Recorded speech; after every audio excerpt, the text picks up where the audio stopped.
महोदय, codeine cough syrup का मुद्दा जो इन्होंने उठाया है, कोडीन कफ सिरप से उत्तर प्रदेश के अंदर कोई मौत नहीं हुई और सरकार ने इसके लिए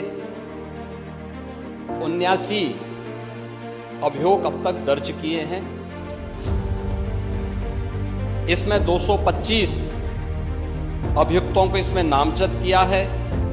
78 अभियुक्त अब तक गिरफ्तार हुए हैं। 134 फर्मों पर एक छापेमारी की कार्रवाई हुई है।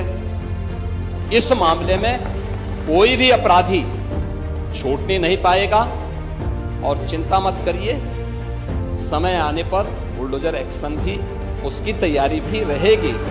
उस समय चिल्लाना मत करिए।